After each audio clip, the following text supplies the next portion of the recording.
मैं अपने बेडरूम में आराम से गेम खेल रहा था कि तभी अचानक मेरे दिमाग में एक सिस्टम नोटिफिकेशन पॉपअप हुआ। कॉन्ग्रेचुलेशंस, तुम 24 आवर सुपर टाइकून सिस्टम से बाइंड हो चुके हो। अगले 24 घंटे तक तुम जितना भी पैसा खर्च करोगे उसका 10 गुना कैशबैक मिलेगा। 24 घंटे बाद सिस्टम अपने आप अनबाइंड हो जाएगा। इतना सुनते ही मेरे दिमाग में 24 घंटे का काउंटडाउन भी शुरू हो गया। मेरा दिमाग फुल स्पीड से चलने लगा। अगर सच में हर खर्च पर 10 गुना कैशबैक मिलेगा तो ये मौका मैं बिल्कुल भी मिस नहीं कर सकता था। मेरे पास कुल मिलाकर सिर्फ 2000 युआन थे। मैंने बिना एक सेकंड गंवाए पूरे 2000 युआन अपने मोबाइल रिचार्ज वॉलेट में डाल दिए। अगले ही सेकंड मेरे मोबाइल बैंकिंग ऐप का नोटिफिकेशन आया। 20,000 युआन तुम्हारे बैंक अकाउंट में जमा हो चुके हैं। मेरा बैलेंस सीधे 20,024 युआन हो गया। ये देखकर मैं खुशी से उछल पड़ा। सिस्टम सच में काम कर रहा था। अब पैसा कमाना मेरे लिए बच्चों का खेल बन चुका था। मैंने तुरंत अपने दोस्त लिन जयान के अकाउंट में 20,000 युआन ट्रांसफर कर दिए। जैसे ही ट्रांसफर पूरा हुआ, सिस्टम ने मुझे 2 लाख युआन का कैशबैक दे दिया। उधर लिन जयान ने मुझे सिर्फ एक भेजा, लेकिन मेरे पास रिप्लाई करने का बिल्कुल भी टाइम नहीं था। मैंने तुरंत वहीं 2 लाख युआन भी उसके अकाउंट में भेज दिए। अगले ही पल सिस्टम ने मुझे पूरे 20 लाख युआन का कैशबैक दे दिया। इतने में लिन जयान का कॉल आ गया। वो घबराकर बोला, भाई तुझे हुआ क्या है? ये 2,20,000 युआन कहाँ से आए? तूने ऐसा क्या कर दिया? मैंने जल्दी से कहा, इतने सवाल मत पूछ। मैंने पहले तुमसे 10,000 युआन उधार लिए थे, बस वही वापस कर रहा हूं। अभी मैं बहुत बिजी हूं, बाद में बात करते हैं। वो हैरान होकर बोला, कौन 10,000 का कर्ज 2,20,000 देकर चुकाता है? इतने तो सूदखोर भी नहीं लेते। आखिर तू कर क्या रहा है? लेकिन मेरे पास उसकी बातें सुनने का भी वक्त नहीं था। मैं बिजली की स्पीड से एक एक करके उन सभी लोगों का पैसा वापस करने लगा जिनसे मैंने कभी उधार लिया था। साथ ही मैं अब बड़ी बड़ी चीजें खरीदने की भी प्लानिंग कर रहा था, क्योंकि जितना ज्यादा खर्च करूंगा उतना ही बड़ा 10 गुना कैशबैक मिलने वाला था। मैंने सोचा कि एक आम इंसान के पास इतने बड़े अमाउंट खर्च करने के ज्यादा तरीके नहीं होते। अगर मुझे इस सिस्टम का पूरा फायदा उठाना है तो पहले मुझे अपनी कैपिटल बढ़ानी होगी। तभी मैं आगे और भी बड़े लेवल पर खेल पाऊंगा। मैंने लिन जैन से कहा, कैशबैक वाली बात मैं तुम्हें बाद में समझाऊंगा। अभी याद आया, तुम पर तो 1 लाख युआन से ज्यादा का कर्ज है ना? पहले जाकर वो चुका दो, ज्यादा देर मत करो। वो बोला, ठीक है, मैं पहले सारे कर्ज निपटा देता हूं। जब फ्री हो जाना तो मुझे कॉल कर लेना। इतना कहकर उसने फोन काट दिया। उधर मैं भी एक सेकंड बर्बाद नहीं कर सकता था। सिर्फ 3 मिनट के अंदर मैंने अपने सारे ऑनलाइन लोन और क्रेडिट कार्ड के बिल क्लियर कर दिए। मैंने 3 लाख युआन खर्च किए और अगले ही पल सिस्टम ने मुझे 30 लाख युआन का कैशबैक दे दिया। अब मेरे बैंक अकाउंट में पूरे 47 लाख युआन थे। मेरी जिंदगी में सिर्फ एक ही ऐसा दोस्त था जिस पर मैं आंख बंद करके भरोसा कर सकता था। बाकी सब सिर्फ मतलब के दोस्त थे। जब तक मेरे पास पैसा नहीं था, किसी ने मेरी परवाह नहीं की, इसलिए उन लोगों पर एक भी रुपया खर्च करने का मेरा कोई इरादा नहीं था। अब सवाल था कि इतने पैसे कहाँ खर्च करूं। तभी मेरे दिमाग में एक आइडिया आया। अगर मुझे सबसे तेजी से पैसा बढ़ाना है तो मुझे ऐसी चीजें खरीदनी होंगी जिनकी कीमत करोड़ों में हो। मैं तुरंत सीढ़ियां उतरकर नीचे भागा, एक टैक्सी रोकी और ड्राइवर से कहा, भैया सीधे जियांशे रोड वाले फेरारी शोरूम चलो। आखिर जब इंसान अमीर बनता है तो सबसे पहले घर और लग्जरी कार ही खरीदता है, और मेरे लिए तो जितनी बड़ी खरीदारी उतना ही बड़ा 10 गुना कैशबैक।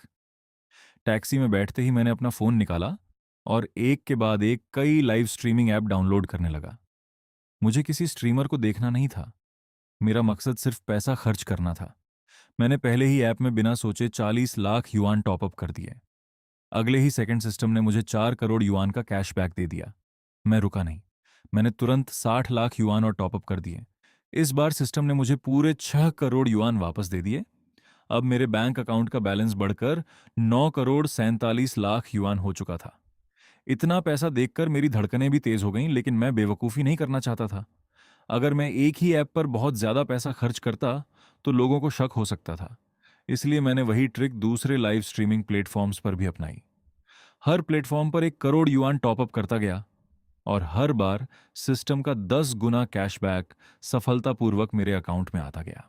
मैंने टैक्सी ड्राइवर से कहा, भैया मुझे बहुत जल्दी है, जितनी तेज गाड़ी चला सकते हो चलाओ। अगर जल्दी पहुंचा दिया तो मैं तुम्हें 5,000 युआन दूंगा। ड्राइवर मुस्कुराकर बोला, मजबूती से बैठना, आज तुम्हें दिखाता हूं कि माउंट क्यूमिंग का रेसिंग किंग किसे कहते हैं। अगले ही सेकंड टैक्सी हवा से बातें करने लगी। मैंने तुरंत क्यूआर कोड स्कैन करके 5,000 युआन पे कर दिए और उसी पल सिस्टम ने मुझे 50,000 युआन का कैशबैक दे दिया। आधे घंटे से भी कम समय में मैं लगभग 30 करोड़ युआन खर्च कर चुका था। एक आम इंसान के लिए इतने पैसे पूरी जिंदगी आराम से बिताने के लिए काफी होते, लेकिन मुझे अब भी संतोष नहीं था। सच कहूं तो अब मुझे खुद भी नहीं पता था कि मेरा आखिर लक्ष्य क्या है। बस एक ही ख्याल दिमाग में था, जितना ज्यादा खर्च करूंगा उतना ही ज्यादा अमीर बनता जाऊंगा। करीब 20 मिनट बाद टैक्सी फेरारी शोरूम के सामने जाकर रुकी। अंदर जाते ही एक सेल्स गर्ल मुस्कुराते हुए बोली, welcome sir, Ferrari sales centre में आपका स्वागत है। क्या आपने कोई मॉडल पहले से पसंद किया है? मैंने सिर हिलाकर कहा, नहीं, बस जो मॉडल्स अभी उपलब्ध हैं उनके बारे में थोड़ा बता दो। अगर पसंद आए तो मैं अभी की अभी पेमेंट कर दूंगा। उसने एक नज़र मेरे कपड़ों पर डाली। मेरे पूरे कपड़ों की कीमत मुश्किल से 1,000 युआन होगी। शायद उसे लगा कि मैं सिर्फ देखने आया हूं। वो मुझे एक कार के पास ले गई और बोली, सर, ये फेरारी 612 है। इसकी कीमत 57 लाख युआन है। मैंने उसकी बात बीच में ही काट दी। इतनी डिटेल की जरूरत नहीं, ये वाली पैक कर दो और साथ में कुछ दूसरी फेरारी भी दिखाओ, मैं सब खरीद लूंगा। मेरी बात सुनकर उसकी सांस अटक गई। शायद उसे यकीन ही नहीं हो रहा था कि कोई ऐसे भी कार खरीदता है। मैंने बिना रुके कहा, फेरारी 812, F12, 599, 488, F90, 458 और FF, जो भी उपलब्ध हैं सब चाहिए। वो घबराकर बोली, सर, सारे मॉडल अभी स्टॉक में नहीं है, कुछ दूसरी ब्रांच से मंगवाने पड़ेंगे। मैंने बेफिक्र होकर जवाब दिया, कोई दिक्कत नहीं। मैंने जिन 7 मॉडल्स के नाम लिए हैं उन्हें इस 612 के साथ जोड़ दो। कुल 8 कारें हो गईं। कस्टमाइजेशन की भी चिंता मत करो। हर कार का सबसे टॉप वेरिएंट चुनो। रंग सिर्फ लाल और काला रहेगा। अब सीधे मुझे टोटल अमाउंट बताओ, जो मुझे बहुत जल्दी है। सेल्स गर्ल ने बिना कुछ बोले तुरंत कैलकुलेटर उठाया और तेजी से हिसाब लगाने लगी। कुछ देर बाद उसने कहा, सर, सिर्फ कारों की कीमत नहीं, कस्टमाइजेशन, इंश्योरेंस और बाकी ऑन रोड चार्ज मिलाकर कुल 5 करोड़ 35 लाख युआन बनते हैं। मेरे कार्ड में लगभग 30 करोड़ युआन पड़े थे। मैंने कार्ड निकालते हुए कहा, मेरे पास बार बार कार्ड स्वाइप करने का टाइम नहीं है। ऐसा करो, यही पूरा पैकेज 4 बार और बना दो, यानी कुल 5 सेट। मेरी बात सुनते ही सेल्स गर्ल पूरी तरह से सन्न रह गई। उसने बहुत से लोगों को फेरारी खरीदते देखा होगा, लेकिन किसी को ऐसे लग्जरी कारें सब्जी की तरह खरीदते हुए उसने पहली बार देखा था। मैंने फिर पूछा, वैसे ला फेरारी है क्या? वो हल्की सी मुस्कुराई और बोली, सर, ला फेरारी लिमिटेड एडिशन मॉडल है। वो पूरी दुनिया में पहले ही सोल्ड आउट हो चुकी है। ला फेरारी न मिलने का मुझे थोड़ा अफसोस तो हुआ, लेकिन मैंने ज्यादा सोचा नहीं। मैंने मुस्कुराकर कहा, कोई बात नहीं, जो हैं वही सही, कार्ड स्वाइप कर दीजिए। आमतौर पर ऐसे बैंक कार्ड की रोजाना खर्च करने की एक लिमिट होती है, लेकिन मेरे पास तो 24 आवर सुपर टाइकून सिस्टम था। इस सिस्टम के सामने दुनिया के सारे नियम बेकार थे। उसने बैंक की लिमिट को भी एक पल में नजरअंदाज कर दिया। अगले ही सेकंड पेमेंट सक्सेसफुल की आवाज सुनाई दी। मेरे सामने खड़ी सेल्स गर्ल की आंखें चमक उठीं। वो मुझे ऐसे देख रही थी जैसे उसे कोई खजाना मिल गया हो। वैसे भी फेरारी जैसे लग्जरी शोरूम में हर रोज इतने बड़े ग्राहक नहीं आते, इसलिए वहां मौजूद बाकी सभी सेल्स गर्ल्स भी तुरंत मेरे आसपास इकट्ठा हो गईं। जो साधारण कपड़े में पहनकर आया था, वही अब उनकी नजरों में लो प्रोफाइल अरबपति की पहचान बन चुके थे। मैंने अभी अभी 20 करोड़ से भी ज्यादा युआन खर्च किए थे और सिस्टम ने तुरंत मुझे 267 करोड़ युआन का कैशबैक दे दिया। पुराने बैलेंस को मिलाकर अब मेरे अकाउंट में लगभग 270 करोड़ युआन कैश पड़ा था। मैंने एक एक करके 40 फेरारी कारों के सारे डॉक्यूमेंट्स पर साइन करना शुरू कर दिया। चारों तरफ सेल्स स्टाफ मेरे इर्द गिर्द घूम रहा था। कोई मुझे पानी दे रहा था, कोई चाय, तो कोई बार बार पूछ रहा था कि मुझे और किसी चीज की जरूरत तो नहीं। इतना ही नहीं, शोरूम का मैनेजर भी खुद आकर मेरी सेवा करने लगा। वो इतनी इज्जत से पेश आ रहा था कि ऐसा लग रहा था जैसे मैं उसका सबसे खास मेहमान हूं। सारे कागज पूरे होने के बाद मैनेजर ने विनम्रता से कहा, मिस्टर गू, एक बात बता दूं, सभी 40 कारों की डिलीवरी होने में लगभग 6 महीने लगेंगे। मैंने आराम से जवाब दिया, कोई दिक्कत नहीं।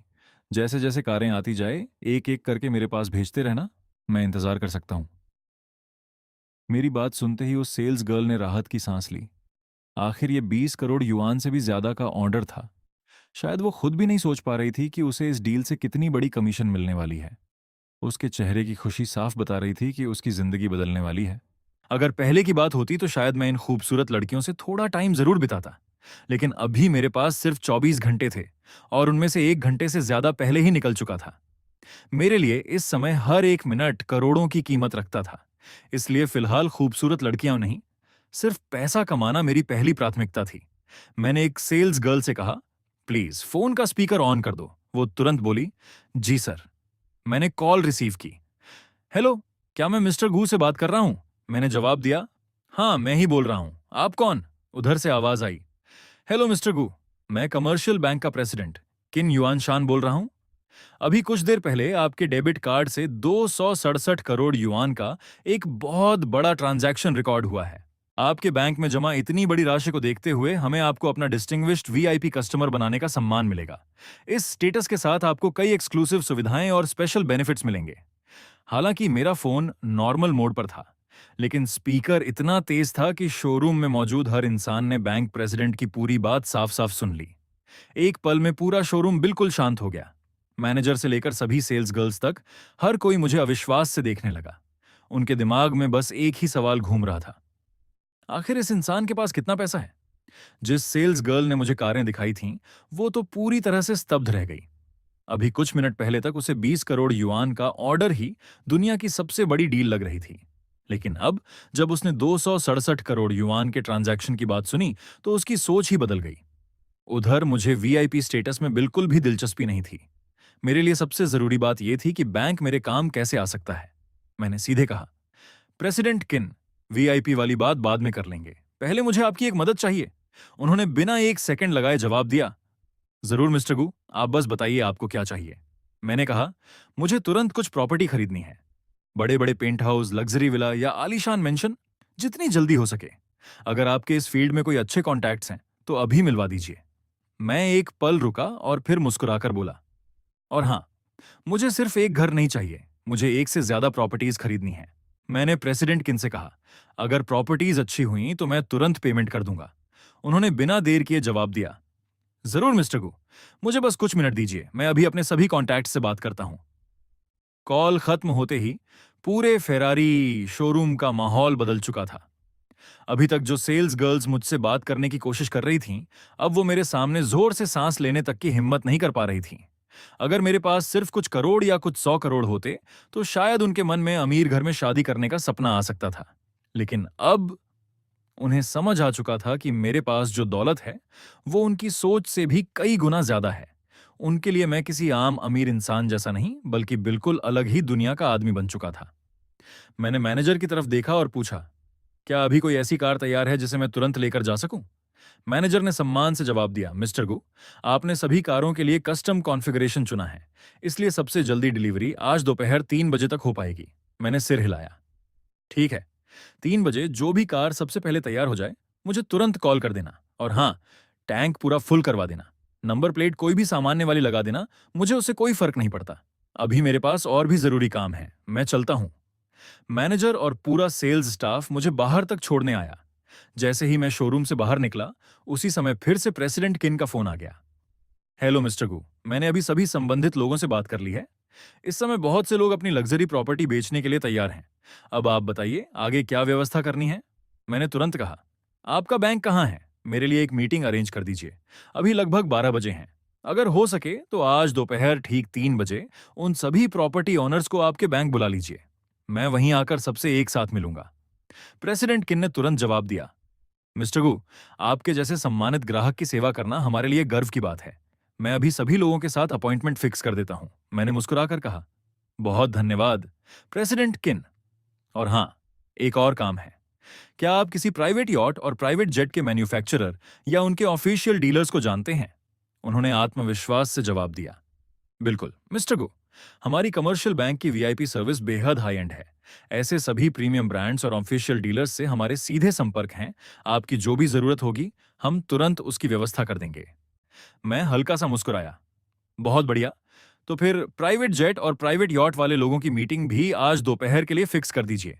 मैं आज ही सबसे मिलना चाहता हूं। फोन रखते ही मैंने घड़ी देखी। सारी मीटिंग्स तो दोपहर में थीं, लेकिन तब तक मेरे पास काफी समय था और मैं एक भी मिनट बेकार नहीं जाने देना चाहता था। मुझे सिर्फ एक ही काम करना था, ज्यादा से ज्यादा पैसा खर्च करना। खुशकिस्मती से फेरारी शोरूम वाली उसी सड़क पर कई दूसरे लग्जरी कार ब्रांड्स के शोरूम भी थे। करीब 500 मीटर आगे चलते ही मैं सीधे पोर्शे के शोरूम में पहुंच गया। लेकिन इस बार कुछ अलग हुआ। मैंने अभी अंदर कदम ही रखा था कि शोरूम का मैनेजर खुद कई सेल्स एग्जीक्यूटिव्स के साथ मेरा स्वागत करने आ गया। वो मुस्कुराते हुए बोली, हेलो मिस्टर गु, मैं सू वांचिंग, इस पोर्शे शोरूम की मैनेजर हूं। आपका स्वागत है। मैं थोड़ा हैरान हुआ। मैंने तो अपना नाम भी नहीं बताया था। फिर इन्हें कैसे पता चला? मुझे क्या पता था कि अभी 2 मिनट पहले जब मैं बाहर खड़े होकर फोन पर बात कर रहा था, तभी फेरारी शोरूम के कर्मचारियों ने मेरी पूरी खरीदारी की खबर अपने वर्क ग्रुप में डाल दी थी। अब इस पूरी सड़क पर मौजूद हर लग्जरी कार शोरूम को पता चल चुका था कि एक रहस्यमयी अमीर आदमी आया है, जिसने फेरारी के साथ अलग अलग मॉडल्स के 5-5 सेट यानी दर्जनों लग्जरी कारें खरीद डाली हैं और लगभग 30 करोड़ युआन एक साथ खर्च कर दिए हैं। कोई भी मेरी हरकत समझ नहीं पा रहा था। सबके मन में बस एक ही सवाल था, आखिर कौन ऐसा अमीर इंसान है जो कारें भी सब्जियों की तरह खरीद रहा है? मैंने बिना समय बर्बाद किए सीधे पूछा, आपके पास पोर्शे 911, पोर्शे 918 और पोर्शे करेरा जीटी मौजूद हैं? मैनेजर ने विनम्रता से जवाब दिया, मिस्टर गु, अफसोस की बात है कि फिलहाल हमारे पास इन सभी मॉडल्स का स्टॉक उपलब्ध नहीं है। मैनेजर ने कहा, मिस्टर गु, इन सभी मॉडल्स को हमें दूसरे वेयरहाउस से मंगवाना पड़ेगा। मैंने बिना सोचे जवाब दिया, कोई दिक्कत नहीं, तुरंत अरेंज कर दीजिए। सभी कारों में सबसे अच्छे कलर कॉम्बिनेशन चुनिए और हर कार का टॉप वेरिएंट लगाइए। मुझे हर छोटी छोटी चीज के लिए पूछने की जरूरत नहीं है, जो सबसे बेस्ट हो वही कर दीजिए। कुछ देर बाद मैनेजर ने पूरा हिसाब लगाकर कहा, मिस्टर गु, आपकी बताई गई कॉन्फ़िगरेशन के हिसाब से इन सभी पोर्शे कारों की कुल कीमत लगभग 5 करोड़ युआन बनती है। इसमें 2 अलग अलग 918, एक 911 और एक करेरा जीटी शामिल है। मैंने बिना एक पल गवाए अपना बैंक कार्ड निकाला और सीधे पेमेंट कर दिया। पूरा शोरूम एक बार फिर हैरानी में डूब गया। 1 घंटे से भी कम समय में मैं दूसरी बार करोड़ों की शॉपिंग कर चुका था। जब मैं शोरूम से बाहर निकला तो कई सेल्स गर्ल्स मुस्कुराते हुए मुझे बाहर तक छोड़ने आई। हर कोई मुझसे बात करने का मौका चाहता था, लेकिन मेरे पास रुकने का समय नहीं था। करीब 200 मीटर आगे बढ़ते ही मैं सीधे लैम्बोर्गिनी के शोरूम में पहुंच गया और वहां भी बिल्कुल वही नजारा देखने को मिला। स्टाफ पहले से मेरे आने का इंतजार कर रहा था।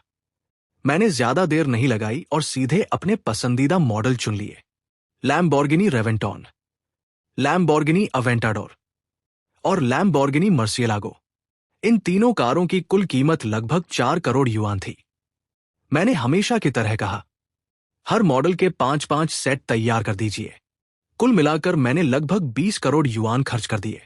मेरे अकाउंट का बैलेंस कुछ समय के लिए 47 करोड़ युआन तक नीचे आया, लेकिन अगले ही सेकंड सिस्टम ने मुझे पूरे 200 करोड़ युआन का कैशबैक दे दिया। अब मेरे बैंक अकाउंट में कुल 672 करोड़ युआन जमा हो चुके थे। मैंने बिना समय बर्बाद किए सभी कॉन्ट्रैक्ट्स पर साइन किए और तुरंत अगले शोरूम की तरफ निकल गया। मेरे लिए अब हर सेकंड की कीमत थी। उस सड़क पर मेरा आखिरी पड़ाव था, मासेराती शोरूम। यहां पहुंचकर मैंने एक के बाद एक कई मॉडल चुन लिए, मासेराती क्वात्रोपोर्ते, MC20, ग्रान कैब्रियो, कुबांग और ग्रान टूरिज्मो। इन सभी कारों की कुल कीमत सिर्फ 1 करोड़ 50 लाख युआन थी। मैंने हाथ हिलाते हुए कहा, हर मॉडल के 5-5 सेट तैयार कर दीजिए। कुल मिलाकर मैंने 7 करोड़ 50 लाख युआन खर्च कर दिए। अगले ही पल सिस्टम ने मुझे 75 करोड़ युआन का कैशबैक दे दिया।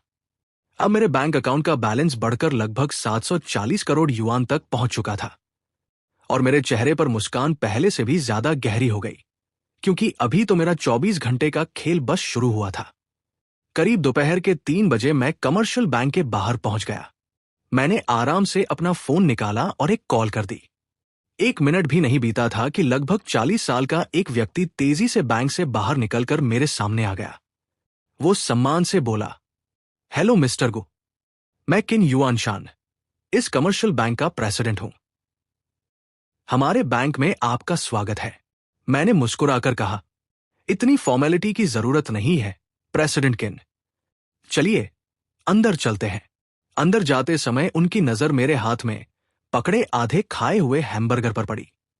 उन्होंने तुरंत पूछा, मिस्टर गु, क्या आप पहले खाना खाना चाहेंगे? मैंने सिर हिलाया, नहीं, मेरे पास समय बहुत कम है, रहने दीजिए। लेकिन उन्होंने तुरंत कहा, तो फिर मैं अभी अपने स्टाफ को कहता हूं कि आपके लिए पास से कुछ खाना ले आए। मैंने हल्की मुस्कान के साथ जवाब दिया, ठीक है, बस कुछ सिंपल सा ले आइए, धन्यवाद। वो बोले, इसमें धन्यवाद की कोई बात नहीं सर, आपकी सेवा करना हमारे लिए सम्मान की बात है। इतना कहते हुए हम दोनों बैंक के अंदर चले गए। आज बैंक में सामान्य दिनों से कहीं ज्यादा लोग मौजूद थे। आखिर मैंने एक साथ कई लोगों को यहां बुलाया था। प्रेसिडेंट किन ने खुद अपने हाथों से मेरे लिए चाय डाली और फिर बोले, मिस्टर गु, जिन जिन लोगों से आपकी मीटिंग तय हुई थी वो सभी आ चुके हैं। थोड़ी देर में उन्होंने सबका एक दूसरे से परिचय करवाया। मैंने कमरे में मौजूद सभी लोगों की तरफ देखा और कहा, सबसे पहले आप सभी से माफी चाहता हूं कि मैंने आपको इतनी अचानक यहां बुलाया, लेकिन मेरे पास समय बहुत कम है, इसलिए मुझे ऐसा करना पड़ा। मैं हल्का सा मुस्कुराया और आगे बोला, लेकिन मुझे पूरा भरोसा है कि हमारी आज की बातचीत के बाद आप में से कोई भी निराश होकर नहीं जाएगा। कमरे में बैठे सभी लोग बिजनेस की दुनिया के अनुभवी खिलाड़ी थे। उनके लिए ऐसी छोटी मोटी बातें कोई मायने नहीं रखती थी। वैसे भी यहां आने से पहले प्रेसिडेंट किन उन्हें बता चुके थे कि मैं एक ऐसा अरबपति हूं जिसके पास बेहिसाब कैश फ्लो है, इसलिए हर कोई पूरी गंभीरता से मेरी बात सुनने के लिए तैयार बैठा था। मैंने बिना समय गवाए सीधे मुद्दे पर आते हुए कहा, सबसे पहले प्रॉपर्टी डील्स शुरू करते हैं। मैंने सामने बैठे लोगों की तरफ इशारा किया। आप सब अपने अपने तैयार किए हुए डॉक्यूमेंट्स मुझे दे दीजिए। मेरी बात खत्म होते ही वहां मौजूद सातों लोगों ने बिना देर किए अपनी अपनी प्रॉपर्टी की पूरी फाइलें और दस्तावेज मेरे सामने रख दिए। मेरे सामने कुल मिलाकर 30 से भी ज्यादा प्रॉपर्टीज की फाइलें रखी थी। इनमें लग्जरी पेंट हाउस, बड़े फ्लैट और आलीशान विला, सब कुछ शामिल था। मैं एक एक फाइल बहुत तेजी से देखने लगा। मेरा ध्यान सिर्फ दो चीजों पर था, लोकेशन और कीमत। बाकी डिटेल्स में मेरा बिल्कुल भी समय बर्बाद करने का इरादा नहीं था। ये सभी प्रॉपर्टी शेनचेंग के सबसे मशहूर और प्रीमियम प्रोजेक्ट्स में थी, जिनकी कीमतें इतनी ज्यादा थी कि एक आम इंसान उनके बारे में सोच भी नहीं सकता था। सिर्फ बड़े फ्लैट्स की बात करें तो सबसे सस्ता फ्लैट भी 2 लाख युआन प्रति स्क्वायर मीटर से शुरू हो रहा था और सबसे छोटा फ्लैट भी 230 स्क्वायर मीटर से बड़ा था। मैं लगातार लगभग 1 घंटे तक सभी फाइलें देखता रहा। जब मैंने सिर उठाया तो देखा कि मेरे सामने एक टेकवे खाना रखा हुआ था, साधारण सा चावल और कुछ सब्जियां। शायद प्रेसिडेंट किन ने ही मेरे लिए मंगवाया था। मैंने फाइलें बंद की और सबकी तरफ देखते हुए कहा, अगर मैं आप सभी से प्रॉपर्टी खरीदूं तो मुझे एक्स्ट्रा डिस्काउंट या कोई स्पेशल बेनिफिट क्या मिलेगा? मेरी बात सुनते ही सभी लोग एक दूसरे की तरफ देखने लगे। फिर एक एक करके सबने अपने अपने ऑफर्स बताने शुरू किए। लगभग हर कंपनी की तरफ से मिलने वाले फायदे एक जैसे थे। 3 साल तक मेंटेनेंस फीस पूरी तरह माफ, 3 साल तक यूटिलिटी और हीटिंग चार्जेस फ्री, एक फ्री पार्किंग स्पेस और अगले 3 सालों में पूरे घर की 10 बार मुफ्त डीप क्लीनिंग सर्विस। मैंने जल्दी से मन ही मन पूरा हिसाब लगाया। सबसे सस्ता लग्जरी फ्लैट लगभग 4 करोड़ 60 लाख युआन का था, जबकि सबसे महंगे आलीशान विला की कीमत सीधे 80 करोड़ युआन तक पहुंच रही थी। मैंने फाइलों पर एक आखिरी नजर डाली और मन ही मन फैसला कर लिया कि अब अगला कदम ऐसा होगा जिसकी किसी ने भी कल्पना नहीं की होगी। मैंने सभी फाइलों का हिसाब लगाया। कुल मिलाकर 32 प्रॉपर्टीज थी, जिनमें 7 आलीशान विला और 25 लग्जरी फ्लैट शामिल थे। इन सबकी कुल कीमत लगभग 430 करोड़ युआन बन रही थी। मेरे अकाउंट में पहले से ही 740 करोड़ युआन मौजूद थे, इसलिए इतनी बड़ी रकम देखकर मुझे जरा भी टेंशन नहीं हुई, बल्कि मैं अंदर ही अंदर खुश हो गया। आखिर इस डील के बाद सिस्टम मुझे पूरे 4300 करोड़ युआन का कैशबैक देने वाला था।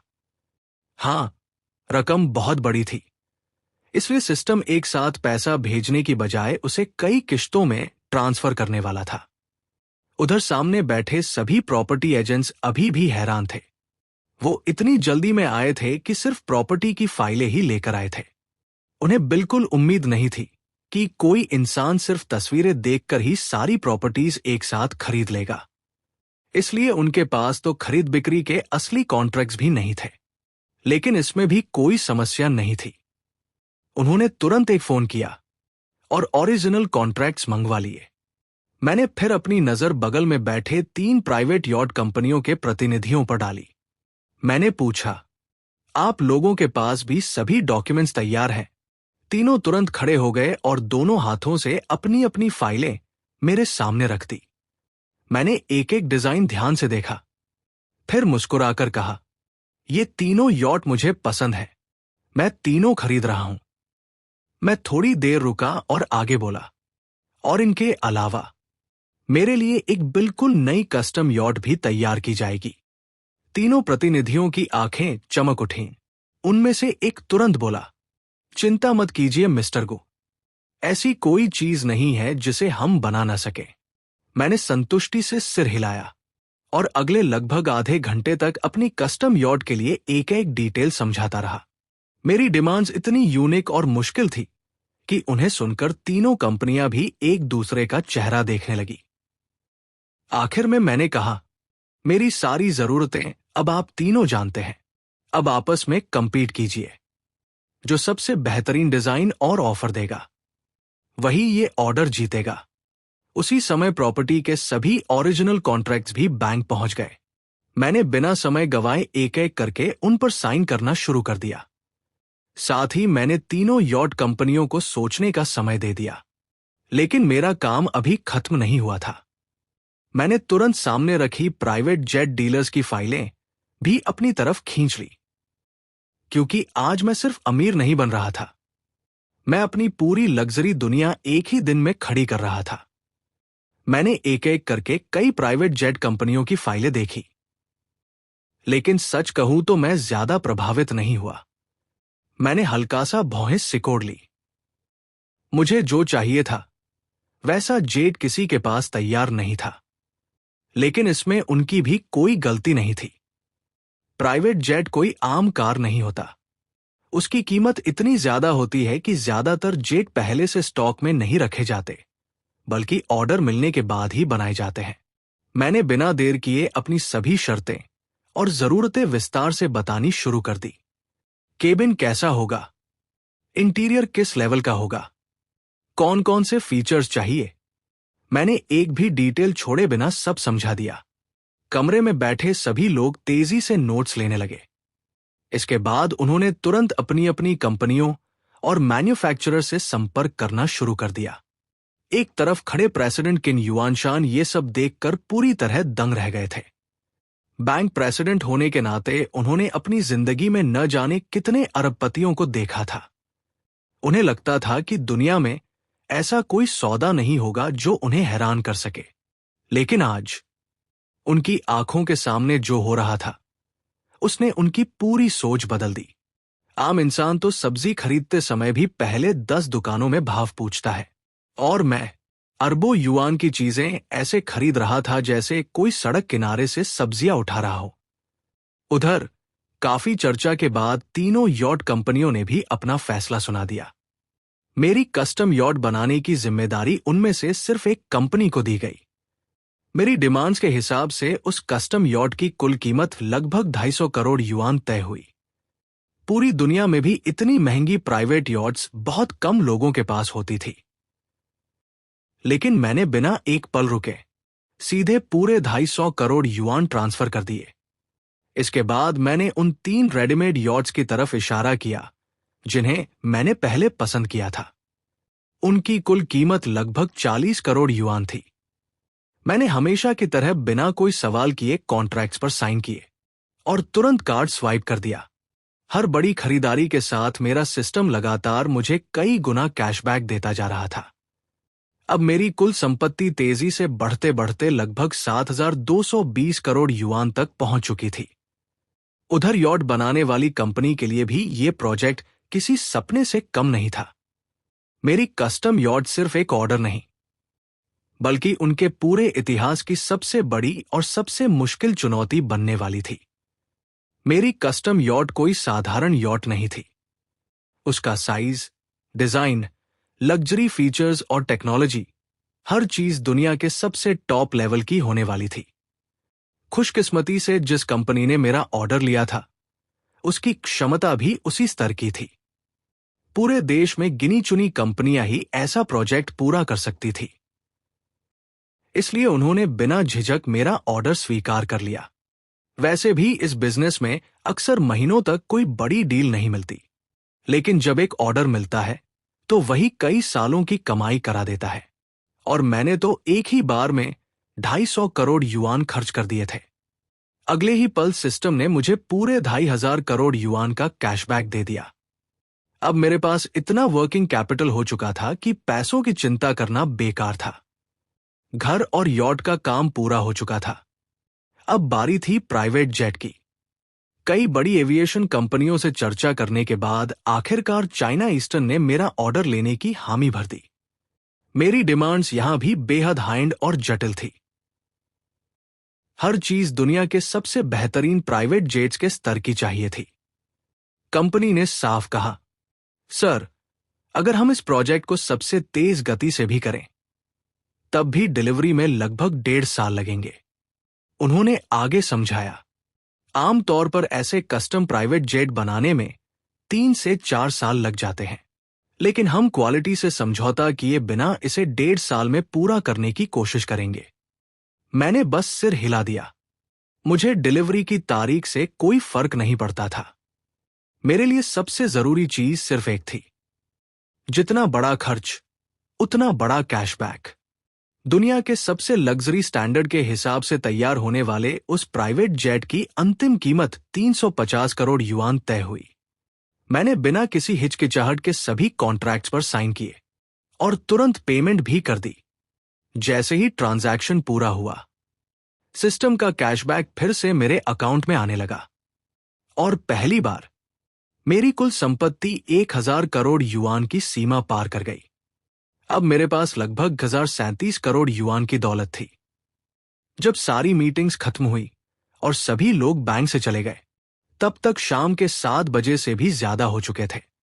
मैंने कुर्सी पर पीछे सिर टिकाया, हल्का सा अपनी कनपटी दबाई और गहरी सांस लेते हुए मन ही मन कहा, सच में आज सुबह 10 बजे से लेकर अब तक मैं लगातार सिर्फ एक ही काम कर रहा हूं, पैसा खर्च और फिर उससे भी ज्यादा पैसा कमाना। मैंने कुर्सी पर सिर टिकाकर गहरी सांस ली। सच में मैं बहुत थक गया हूं। सुबह से लगातार दिमाग चलाना, लोगों से बातचीत करना, करोड़ों के सौदे करना और एक के बाद एक कॉन्ट्रैक्ट्स पर साइन करना, यह सब मेरी उम्मीद से कहीं ज्यादा थका देने वाला था। प्रेसिडेंट किन ने मेरी तरफ देखा और सम्मान से बोले, मिस्टर गु, आप काफी थके हुए लग रहे हैं। अगर आप अनुमति दें तो मुझे आपको डिनर कराने का मौका दीजिए। थोड़ा आराम भी हो जाएगा। मैंने हल्की मुस्कान के साथ कहा, ठीक है, चलिए। हालांकि किन युआनशान एक बैंक प्रेसिडेंट थे, लेकिन वो बिल्कुल भी घमंड नहीं दिखा रहे थे, बल्कि हर बात में बहुत विनम्रता से पेश आ रहे थे। मैंने चलते चलते कहा, प्रेसिडेंट किन, वॉशरूम किधर है? मुझे हाथ धोने हैं। उन्होंने तुरंत कहा, इस तरफ आइए, मैं आपको दिखाता हूं। वो मुझे खुद वॉशरूम तक छोड़ने आए। जैसे ही मैं अंदर गया, उन्होंने तुरंत अपना फोन निकाला और किसी को जल्दी जल्दी कॉल करने लगे। कुछ मिनट बाद मैं बाहर आया। वो मुस्कुराकर बोले, मिस्टर गु, चलिए, सब तैयार है। मैंने सिर हिलाया और उनके साथ बाहर निकल गया। कुछ देर बाद हम दोनों शहर के एक बेहद मशहूर प्राइवेट किचन रेस्टोरेंट में पहुंच गए। बैठते ही मैंने प्रेसिडेंट किन से एक सवाल पूछा, प्रेसिडेंट किन, ऐसी कौन सी चीजें हैं जिन पर बहुत ज्यादा पैसा खर्च किया जा सकता है? उन्होंने कुछ पल सोचकर जवाब दिया, अगर बड़ी रकम खर्च करने की बात करें तो लग्जरी घड़ियां, महंगी पेंटिंग्स और art collection, high end jewellery, इन सब पर बहुत पैसा खर्च होता है। मैंने फिर पूछा, और कुछ? इस बार उन्होंने थोड़ा मुस्कुराते हुए कहा, अगर सिर्फ पैसा खर्च करने की बात हो तो सबसे तेज तरीका है इन्वेस्टमेंट। किसी कंपनी में निवेश करिए, करोड़ों अरबों की रकम देखते ही देखते लग जाती है। मेरी आंखें चमक उठीं। यही तो मैं सुनना चाहता था। मैंने तुरंत कहा, प्रेसिडेंट किन, क्या इस समय ऐसी कंपनियां हैं जिन्हें तुरंत इन्वेस्टमेंट की जरूरत हो? अगर कोई अच्छा मौका मिला तो शायद मैं कुछ कंपनियों में निवेश कर दूं। प्रेसिडेंट किन बिना देर किए बोले, बिल्कुल मिस्टर गु, ऐसी कंपनियों की कोई कमी नहीं है। पूरे देश में हर इंडस्ट्री में बहुत सी कंपनियां हैं जो इस समय निवेशकों की तलाश कर रही हैं। उनकी बात सुनकर मेरे चेहरे पर फिर से मुस्कान लौट आई, क्योंकि मुझे लग रहा था कि आज की सबसे बड़ी कमाई शायद अभी बाकी थी। प्रेसिडेंट किन बोले, मिस्टर गु, ऐसी कंपनियों की कोई कमी नहीं है।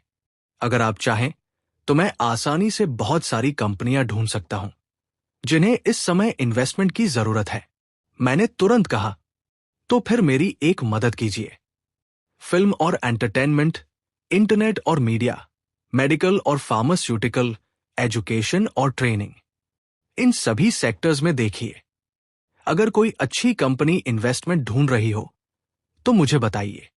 मैं थोड़ी देर रुका और फिर मुस्कुराकर बोला, लेकिन कंपनी बहुत खराब नहीं होनी चाहिए। कम से कम उसका भविष्य तो अच्छा दिखना चाहिए। असल में मैंने ये बात जानबूझकर कही। मेरे लिए तो फर्क ही क्या पड़ता था। मैं जहां भी पैसा लगाता, सिस्टम मुझे 10 गुना कैशबैक देने ही वाला था। प्रेसिडेंट किन ने तुरंत भरोसा दिलाया, चिंता मत कीजिए मिस्टर गो, आज डिनर के बाद मैं खुद इस काम में लग जाऊंगा। जैसे ही मुझे सही कंपनियां मिलेंगी मैं तुरंत आपको संपर्क करूंगा।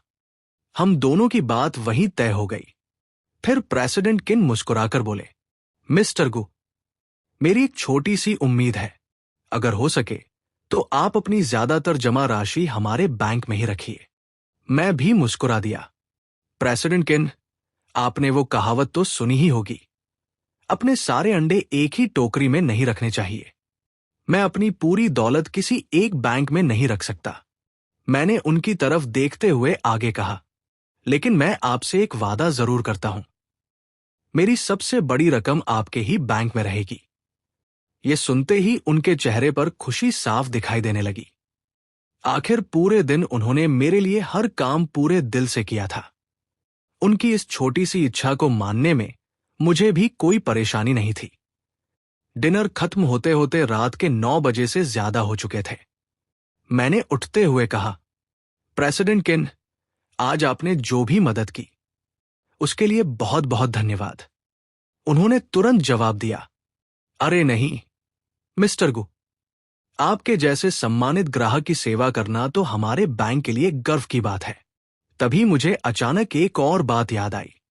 मैंने पूछा, ओह हां, मैं एक कमर्शियल ऑफिस बिल्डिंग भी खरीदना चाहता हूं। क्या आसपास कोई ऐसी बिल्डिंग है जो बिक्री के लिए उपलब्ध हो?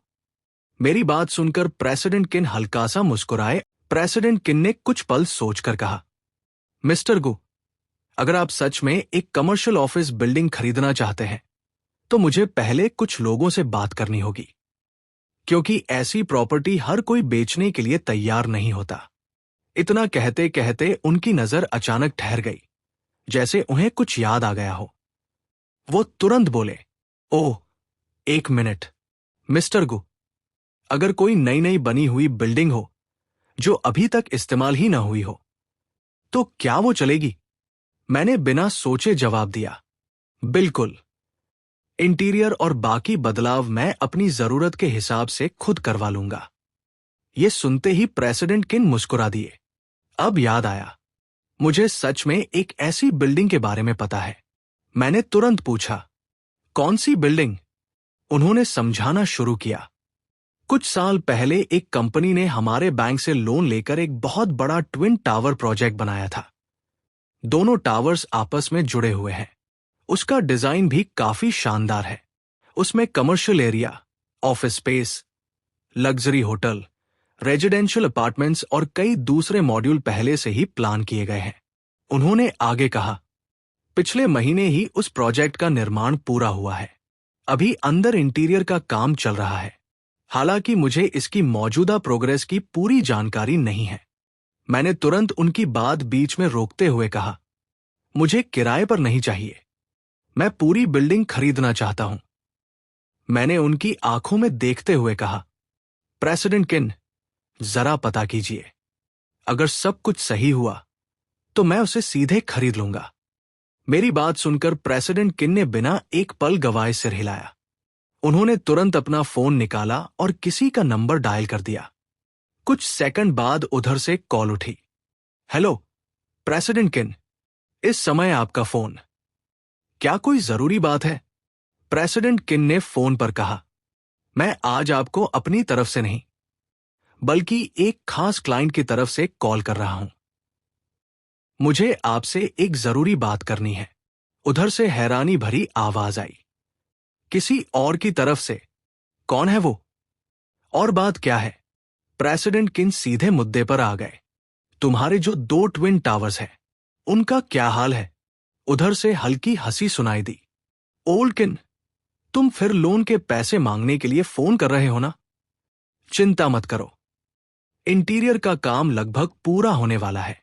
जैसे ही बिल्डिंग चालू होगी, किराया आना शुरू हो जाएगा और मैं बैंक का लोन भी चुका दूंगा। किन ने तुरंत कहा, नहीं, मैं पैसे मांगने के लिए फोन नहीं कर रहा। मैं सिर्फ ये पूछना चाहता हूं, क्या तुम उन दोनों बिल्डिंग्स को बेचने के बारे में सोच सकते हो? उधर कुछ पल की चुप्पी छा गई।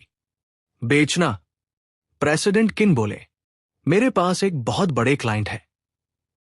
मैं तुम्हारी उनसे मुलाकात करवाना चाहता था, लेकिन अगर तुम्हारा बेचने का इरादा नहीं है तो रहने दो। ये सुनते ही उधर वाला आदमी तुरंत बोला, रुको जरा एक मिनट, तुमने कहा बहुत बड़ा क्लाइंट, कितना बड़ा?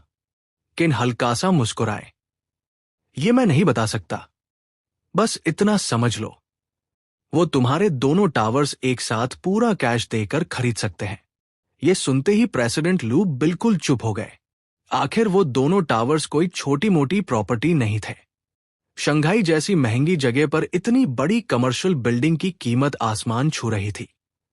अगर वो किराए के भरोसे निवेश की रकम वापस निकालते तो इसमें कई साल लग जाते। ऊपर से बैंक का लोन भी चुकाना था और आगे के प्रोजेक्ट्स के लिए नई पूंजी भी जमा करनी थी। काफी देर सोचने के बाद उन्होंने धीरे से कहा, अगर मुझे एक ही बार में पूरी रकम वापस मिल जाए तो शायद ये मेरे लिए ज्यादा अच्छा सौदा होगा। फिर उन्होंने फैसला लेते हुए कहा, ठीक है ओल्ड किन, मैं कल अपनी पूरी टीम के साथ बैठकर इस बारे में चर्चा करूंगा। लेकिन प्रेसिडेंट किन ने तुरंत उन्हें रोक दिया। मेरे क्लाइंट ने साफ कहा है कि अगर बात करनी है तो आज रात ही करनी होगी, क्योंकि कल सुबह 10 बजे के बाद उनके पास समय नहीं होगा। उसके बाद वो दूसरी बिल्डिंग्स देखने लगेंगे।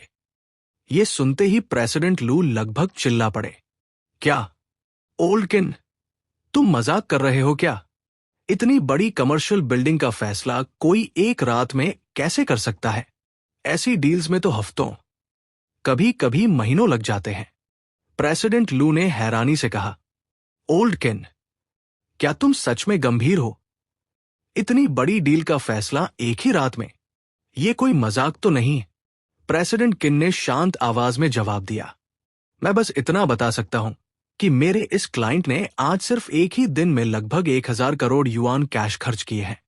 ये सुनते ही प्रेसिडेंट लू पूरी तरह चुप हो गए। 1000 करोड़ युआन सिर्फ एक दिन में? बाकी सब बातें अपनी जगह थी, लेकिन जो इंसान इतनी बड़ी रकम कैश में खर्च कर सकता हो, उसके पास पैसों की कमी होने का सवाल ही नहीं उठता। ऐसा आदमी किसी छोटी मोटी बात के लिए उनसे मजाक क्यों करेगा? लेकिन उनके मन में एक सवाल बार बार घूम रहा था, आखिर इतनी जल्दी किस बात की है? आमतौर पर कोई भी कमर्शियल बिल्डिंग खरीदने से पहले महीनों तक रिसर्च करता है, लोकेशन देखता है, दूसरे प्रोजेक्ट से तुलना करता है, कई बार बातचीत और मोलभाव होता है, फिर जाकर एडवांस पेमेंट होती है। लेकिन मैं सिर्फ एक रात में पूरी बिल्डिंग खरीदने का फैसला करना चाहता था। यह तरीका उनकी समझ से बिल्कुल बाहर था। कुछ देर सोचने के बाद उन्होंने आखिर कहा, ठीक है ओल्डकिन, मुझे 1 घंटा दो, मैं सबसे बात करके तुम्हें वापस कॉल करता हूं। ठीक है, इतना कहकर प्रेसिडेंट किन ने फोन रख दिया। मैंने हल्के से अपनी कनपटी दबाई और कहा, ओह हां प्रेसिडेंट किन, इन्वेस्टमेंट वाली बात भी साथ में पूछ लीजिए। देखिए, इस समय किन किन कंपनियों को निवेश की जरूरत है। उन्होंने तुरंत सिर हिलाया। कोई समस्या नहीं मिस्टर गु, मैं अभी अपने सभी बिजनेस कॉन्टैक्ट्स के ग्रुप में मैसेज भेज देता हूं। अब मेरे पास 1000 करोड़ युआन से भी ज्यादा की संपत्ति थी। इतना पैसा यूं ही बैंक में पड़ा रहे, यह मुझे बिल्कुल पसंद नहीं था। अगर सही जगह निवेश किया जाए तो और भी ज्यादा अवसर मिल सकते थे। और मेरे लिए तो सबसे बड़ी बात यह थी कि निवेश करूं या मुनाफा मिले या न मिले, सिस्टम का कैशबैक तो मुझे मिलने ही वाला था। प्रेसिडेंट किन ने जैसे ही ग्रुप में मैसेज भेजा, 10 सेकंड भी नहीं बीते थे कि उनका फोन लगातार बजने लगा। उन्होंने स्क्रीन देखी और मुस्कुराकर कहा, अरे ये तो प्रेसिडेंट वांग का फोन है। उन्होंने कॉल उठाई। हेलो प्रेसिडेंट वांग, बताइए कैसे याद किया। उधर से तुरंत जवाब आया, प्रेसिडेंट किन, मैंने अभी अभी आपका ग्रुप मैसेज देखा है। उधर से आवाज आई, प्रेसिडेंट किन, मुझे नहीं पता आप जो कह रहे हैं वो सच है या नहीं, लेकिन अगर सच में आप अभी उसी व्यक्ति के साथ हैं तो मैं कल सुबह सबसे पहले उनसे मिलना चाहता हूं। प्रेसिडेंट किन ने मेरी तरफ देखा। मैंने हल्के से सिर हिलाकर इशारा किया। वो तुरंत बोले, सुबह ठीक 8 बजे हमारे बैंक के कॉन्फ्रेंस रूम में आ जाइए। अपने सभी डॉक्यूमेंट्स और कॉन्ट्रैक्ट साथ लेकर आइए। उधर से उत्साहित आवाज आई, बहुत बहुत धन्यवाद प्रेसिडेंट किन। फोन कटते ही एक और कॉल आ गई, फिर दूसरी, फिर तीसरी। अगले 1 घंटे तक प्रेसिडेंट किन का फोन लगातार बजता ही रहा। कम से कम 20 अलग अलग कंपनियों के मालिक और प्रेसिडेंट उन्हें कॉल कर चुके थे। हर किसी की बस एक ही इच्छा थी, मुझसे मिलना और इन्वेस्टमेंट हासिल करना।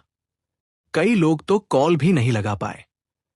उन्होंने सीधे प्रेसिडेंट किन को मैसेज भेज दिए। पूरा फोन नोटिफिकेशन से भर गया था। करीब 1 घंटे बाद आखिरकार प्रेसिडेंट लू का भी फोन वापस आ गया। उन्होंने कहा, प्रेसिडेंट किन, हमने पूरी टीम के साथ चर्चा कर ली है। हम वो ट्विन टावर्स बेचने के लिए तैयार हैं, लेकिन एक छोटी सी समस्या है। कुछ हिस्सों के पहले से कॉन्ट्रैक्ट साइन हो चुके हैं। उन एग्रीमेंट्स को हम कैंसिल नहीं कर सकते। आगे उन मामलों को नए मालिक को ही संभालना होगा। मैंने बिना कुछ कहे मुस्कुराकर कोई बात नहीं का इशारा किया। प्रेसिडेंट किन तुरंत बोले, कोई समस्या नहीं। कल सुबह 7 बजे हमारे बैंक के कॉन्फ्रेंस रूम में आइए। अपने सभी डॉक्यूमेंट्स और कॉन्ट्रैक्ट साथ लेकर आइए। दोनों ने कुछ औपचारिक बातें की और फिर कॉल खत्म हो गई। प्रेसिडेंट किन ने अपने फोन की स्क्रीन की तरफ देखा। सैकड़ों मैसेज और मिस्ड कॉल्स देखकर वो हल्का सा हंस पड़े। उन्होंने मेरी तरफ देखकर पूछा, मिस्टर गु, क्या आप सच में इन सभी लोगों से मिलने वाले हैं? मैंने बिना झिझक जवाब दिया, उन्हें बता दीजिए, जो लोग आज रात फ्री हैं वो आज ही मुझसे आकर मिल सकते हैं, और जो आज नहीं आ सकते वो कल सुबह 9 बजे से पहले बैंक पहुंच जाए। मैंने आखिरी बात साफ शब्दों में कही। 9 बजे के बाद आने की जरूरत नहीं, क्योंकि उसके बाद मेरे पास किसी के लिए समय नहीं होगा। मैंने प्रेसिडेंट किन से कहा, सुबह 10 बजे के बाद मेरे दूसरे काम हैं। उसके बाद मेरे पास किसी से मिलने का बिल्कुल समय नहीं होगा। हालांकि उन्हें बिल्कुल नहीं पता था कि मैं आखिर करने क्या वाला हूं, लेकिन वो इतना जरूर जानते थे कि उन्हें मुझसे ऐसे सवाल पूछने का कोई हक नहीं था। उन्होंने तुरंत सभी लोगों को मेरा मैसेज भेज दिया। इसके बाद उन्होंने समय देखा और मेरी तरफ मुस्कुराकर बोले, मिस्टर गु, क्यों न हम किसी और जगह चलते हैं? मैंने पूछा, कहां? कुछ ही देर में वो मुझे शहर के एक प्राइवेट क्लब के बाहर लेकर पहुंचे। उन्होंने कहा, यह क्लब मेरे एक बिजनेस फ्रेंड का है। यहां बाथिंग, मसाज, आराम करने के लिए प्राइवेट रूम और बिजनेस मीटिंग्स की शानदार सुविधा है। आगे की बातचीत के लिए ये जगह बिल्कुल सही रहेगी। मैं उनके साथ अंदर चला गया। हम सीधे रूम 666 में पहुंचे। कमरे में पहले से कई लोग बैठे हुए थे। प्रेसिडेंट किन ने मुस्कुराकर मेरा परिचय कराया। सभी लोग ध्यान दें, ये है मिस्टर गु। कमरे में मौजूद सभी लोग तुरंत खड़े हो गए। हेलो मिस्टर गु। हालांकि मेरी उम्र ज्यादा नहीं थी, लेकिन उनकी नजरों में मैं चलता फिरता खजाना था। मैं इन्वेस्टमेंट की दुनिया का बहुत बड़ा एक्सपर्ट नहीं था, लेकिन मुझे इतना जरूर पता था कि कुछ इंडस्ट्रीज कभी खत्म नहीं होती, जैसे हेल्थ केयर, एजुकेशन और कुछ दूसरी जरूरी इंडस्ट्रीज। इनकी डिमांड हमेशा बनी रहती है। कई घंटों तक लगातार बातचीत करने के बाद मैंने दर्जनों कंपनियों और बिजनेस ग्रुप्स में निवेश करने का फैसला किया। कुल मिलाकर मैंने लगभग 300 करोड़ युआन का इन्वेस्टमेंट किया और अगले ही पल सिस्टम ने मुझे पूरे 3000 करोड़ युआन का कैशबैक दे दिया। समय का पता ही नहीं चला। जब आखिरी प्रतिनिधि वहां से गया, तब रात के 3 या 4 बजे चुके थे। इतनी भागदौड़ के बाद आखिर मुझे थोड़ी देर आराम करने का मौका मिला, लेकिन मेरी नींद ज्यादा देर तक नहीं टिक सकी। कुछ ही समय बाद प्रेसिडेंट किन ने मुझे जगाया। मिस्टर गु, हमें अब बैंक चलना होगा। जिन लोगों से अपॉइंटमेंट है, वो सब आपका इंतजार कर रहे हैं। मैंने आंखें खोली। रात भर जागने की वजह से मेरी आंखों के नीचे गहरे काले घेरे पड़ चुके थे। मैं और प्रेसिडेंट किन तुरंत कमर्शियल बैंक के कॉन्फ्रेंस रूम पहुंच गए। वहां प्रेसिडेंट लू अपनी सेक्रेटरी और ढेर सारे कॉन्ट्रैक्ट्स के साथ पहले से मौजूद थे।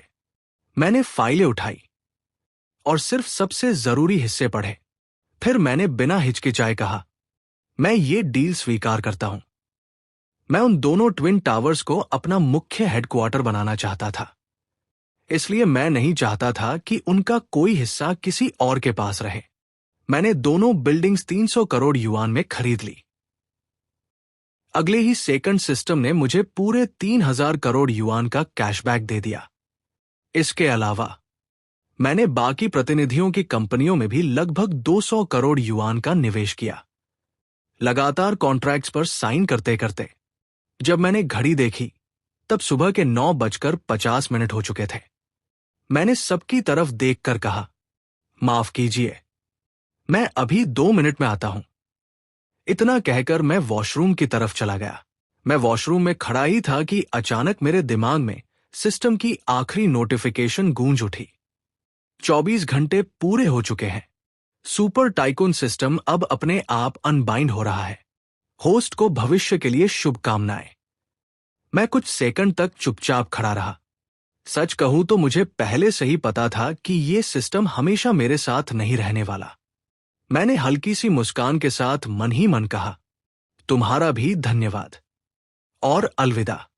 अगले ही पल सिस्टम धीरे धीरे चमकते हुए कणों की तरह गायब हो गया। कुछ पल के लिए मुझे थोड़ा खाली खाली सा महसूस हुआ, लेकिन मैंने खुद को संभाला, गहरी सांस ली और वापस कॉन्फ्रेंस रूम की तरफ चल पड़ा। इन 24 घंटों में सिर्फ सिस्टम की मदद से मैंने कुल 8,237 करोड़ युआन कमा लिए थे। और सबसे बड़ी बात, यह सारी रकम कैश थी, जिसे मैं जब चाहूं, जहां चाहूं इस्तेमाल कर सकता था। सिर्फ कैश ही नहीं, मेरे पास अब दर्जनों आलीशान विला और लग्जरी फ्लैट्स थे, सैकड़ों लग्जरी कारें, प्राइवेट जेट, प्राइवेट यॉट्स, करीब 100 कंपनियों में हिस्सेदारी और वो 2 विशाल ट्विन टावर्स भी अब मेरे ही थे। इतनी संपत्ति होने के बाद अगर कभी जिंदगी में मेरा सब कुछ खत्म भी हो जाए, तो सिर्फ ये एसेट्स बेचकर ही मैं फिर से हजारों करोड़ों का मालिक बन सकता था। मैंने प्रेसिडेंट किन की तरफ देखा और मुस्कुराकर कहा, प्रेसिडेंट किन, इन 2 दिनों में आपने मेरे लिए बहुत मेहनत की। आपका दिल से धन्यवाद। मेरा यहां का काम पूरा हो गया है। अब मुझे कुछ और जरूरी काम निपटाने हैं, इसलिए मैं चलता हूं। उन्होंने सम्मान से सिर झुकाते हुए कहा, मिस्टर गु, आपके जैसे बड़े इंसान का बिजी होना बिल्कुल स्वाभाविक है। आइए, मैं आपको बाहर तक छोड़ देता हूं। मैंने उनसे हाथ मिलाया और फिर बैंक से बाहर निकल गया। मेरा पहला ठिकाना था वही छोटा सा किराए का कमरा जहां से ये पूरी कहानी शुरू हुई थी। मैं अपना सामान पैक करने के लिए वापस अपने पुराने अपार्टमेंट पहुंचा। वैसे भी मेरे पास पैक करने लायक ज्यादा कुछ था ही नहीं। मैंने अपना फोन निकाला और मकान मालिक अंकल लियू को कॉल किया। उन्होंने कॉल उठाते ही पूछा, हाँ गु, कैसे याद किया? मैंने कहा, अंकल लियू, मैं अपना किराए का कमरा खाली करना चाहता हूं। उन्होंने चिंता से कहा, क्या बात है बेटा, कहीं पैसों की परेशानी तो नहीं? किराए की कोई जल्दी नहीं है, जितने दिन रहना है रहो। नौकरी की सैलरी मिल जाए तब दे देना। बाहर नया कमरा लोगे तो यहां से ज्यादा किराया देना पड़ेगा। उनकी बात सुनकर मेरे चेहरे पर मुस्कान आ गई। मैंने धीरे से कहा, ऐसी बात नहीं है अंकल, मैंने अपना खुद का घर खरीद लिया है, अब मुझे किराए पर रहने की जरूरत नहीं पड़ेगी। कुछ सेकंड तक उधर से कोई आवाज नहीं आई। फिर अंकल लियू हंसते हुए बोले, अरे वाह बेटा, लगता है किस्मत खुल गई तुम्हारी। चलो, बहुत खुशी हुई। आराम से अपना सामान पैक कर लेना। जाते समय बस चाबी मेरे दरवाजे पर रख देना। मैंने कहा, ठीक है अंकल लियू, बाद में जो भी बाकी किराया होगा मैं आपको ट्रांसफर कर दूंगा। धन्यवाद। कॉल खत्म होते ही मुझे लगा कि आखिरकार पिछले 24 घंटों की सारी भागदौड़ खत्म हो चुकी थी। मैंने तुरंत अपने सबसे अच्छे दोस्त लिन ज़ेयान को फोन मिलाया। उसने कॉल उठाते ही जोर से कहा, भाई, तेरे दिमाग को क्या हो गया है? मैं पूरे दिन से तेरे फोन का इंतजार कर रहा था और अब जाकर कॉल किया है। मैं हंसते हुए बोला, हाँ, अभी अभी सारे काम खत्म हुए हैं। मैंने उसकी आवाज में खुशी महसूस की और पूछा, लगता है तू बहुत खुश है? वो हंसकर बोला, और नहीं तो क्या, मेरे लगभग सारे कर्ज उतर गए। अब तो ऐसा लग रहा है जैसे नई जिंदगी मिल गई हो। मैंने पूछा, सब चुका दिए? वो बोला, करीब 2 लाख युआन का कर्ज था। लगभग सब खत्म हो गया, बस 20,000 युआन बाकी है। मैंने राहत की सांस ली। अच्छा है, बाकी भी जल्दी खत्म हो जाएगा। लेकिन अगले ही पल वो गंभीर होकर बोला, अब तू मुझे सच सच बता, आखिर ये सब हुआ कैसे? और तूने मुझे इतने सारे पैसे क्यों भेज दिए? मैं ये 2 लाख युआन तुझे वापस कैसे दूंगा? मैं मुस्कुराकर बोला, कोई जल्दी नहीं है, जब तेरे पास पैसे हों तब लौटा देना, और अगर कभी न भी लौटा पाए तो भी कोई बात नहीं। वो जोर से हंस पड़ा, भाई, तू तो कमाल का इंसान निकला। मैंने ज्यादा कुछ छिपाते हुए बस इतना कहा, कुछ खास नहीं। कई साल पहले मैंने थोड़ी सी क्रिप्टो खरीदी थी, फिर उसे भूल ही गया। पिछले 2 दिनों में बेच दी और किस्मत इतनी अच्छी निकली कि मैं अमीर बन गया। ये सुनकर वो खुशी से बोला, वाह भाई, बहुत बढ़िया, अब इन पैसों को संभाल कर रखना। हम जैसे लोगों को अपनी जिंदगी खुद बनानी पड़ती है।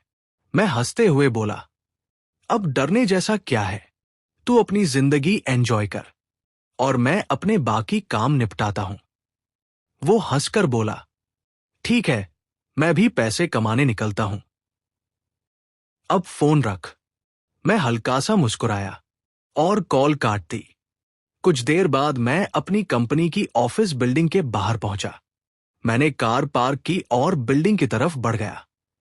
कुछ दिन पहले तक मैं भी एक आम ऑफिस कर्मचारी था, जो हर दिन ओवरटाइम करता था और मुश्किल से अपनी जिंदगी चला रहा था।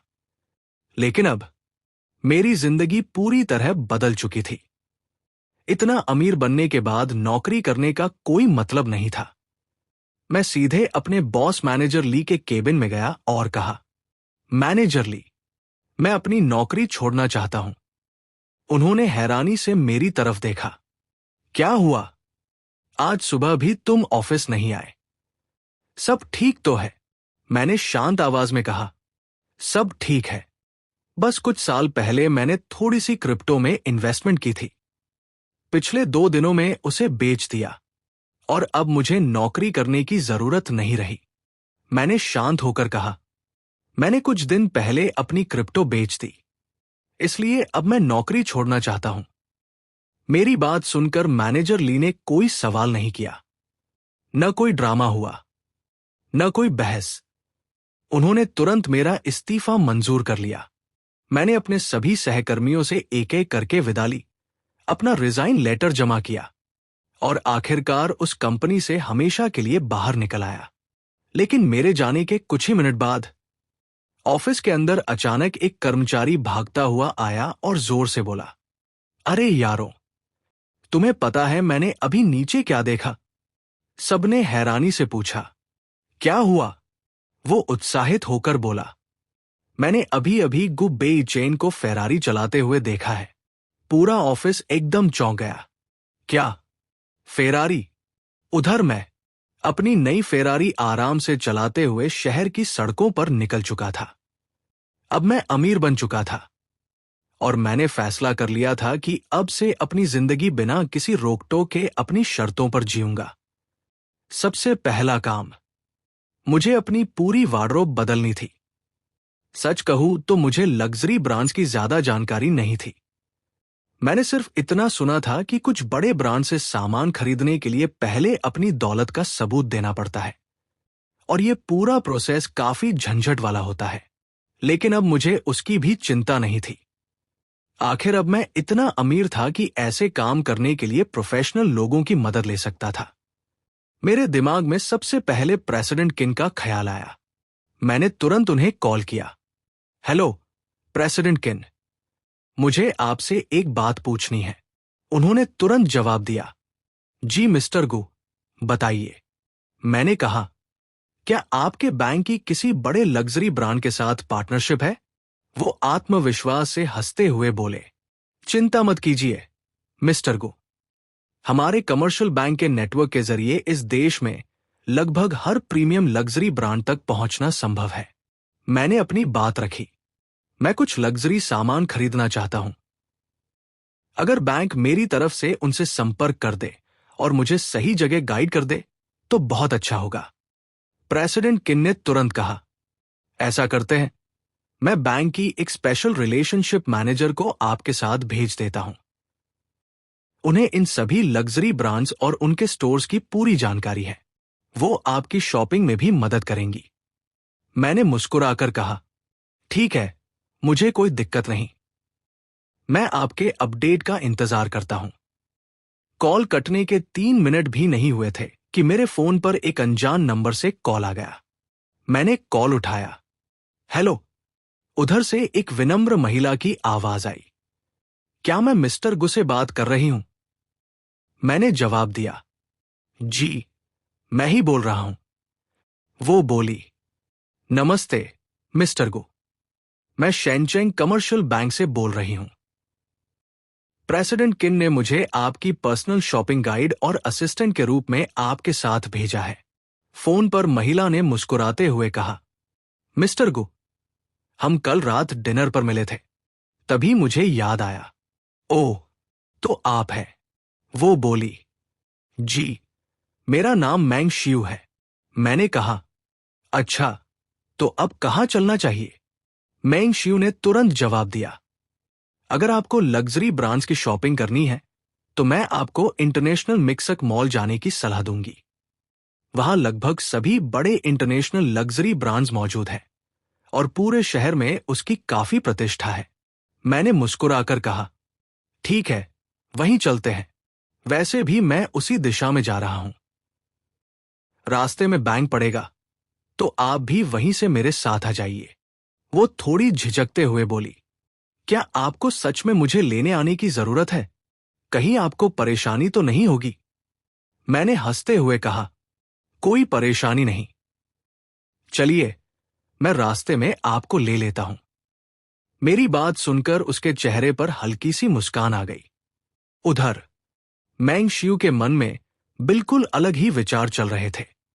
यही सबसे अच्छा मौका है। कल उसने अपनी आंखों से देखा था कि मैंने दसियों अरब युआन खर्च कर दिए। 30 अरब युआन की 2 विशाल बिल्डिंग्स, अनगिनत कंपनियों में निवेश, और बिना पलक झपकाए करोड़ों अरबों के सौदे। उसने अपनी पूरी जिंदगी में मेरे जैसा सुपर अरबपति कभी नहीं देखा था। आज उसके सामने पहली बार ऐसा इंसान बैठने वाला था। लेकिन क्या वो मेरे दिल में अपनी जगह बना पाएगी? इस बात का उसे जरा भी भरोसा नहीं था। कुछ ही मिनटों बाद मैं बैंक के बाहर पहुंचा। मैंग शियू पहले से मेरा इंतजार कर रही थी। जैसे ही वो कार में बैठी, मैंने एक नजर उसकी तरफ देखा। कल रात भी मैंने उसे देखा था, लेकिन आज वो मेरे बिल्कुल पास बैठी थी। अब मैं उसे और भी साफ देख पा रहा था। उसकी पर्सनैलिटी बेहद आकर्षक थी और उसका फिगर भी किसी मॉडल से कम नहीं लग रहा था। उसे एहसास हो गया कि मैं उसे देख रहा हूं। लेकिन अजीब बात यह थी कि उसे इससे बिल्कुल भी बुरा नहीं लगा, बल्कि उसके मन में हल्की सी खुशी होने लगी। मैंने बातचीत शुरू करते हुए पूछा, लगता है तुम्हें लग्जरी ब्रांड्स की काफी अच्छी जानकारी है। वो आत्मविश्वास से मुस्कुराई। जी, क्योंकि मेरे काम की वजह से मुझे शंघाई के लगभग सभी बड़े लग्जरी ब्रांड्स के साथ नियमित रूप से काम करना पड़ता है।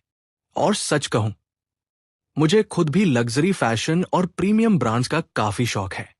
इसलिए इनके बारे में थोड़ी बहुत नहीं, बल्कि अच्छी खासी जानकारी है। कुछ ही देर में हमारी कार इंटरनेशनल मिक्सक मॉल पहुंच गई। जैसे ही हम कार से उतरे, मैं चलते चलते चुपचाप मैंग शियू को देखने लगा। उसकी लंबाई लगभग 168 सेंटीमीटर थी। ऊंची हील्स पहनने के बाद वो करीब 172 सेंटीमीटर की लग रही थी। उसका स्लिम और आकर्षक फिगर उसे भीड़ में भी अलग पहचान देता था। उधर मैंग शियू भी मुझे चुपके चुपके देख रही थी।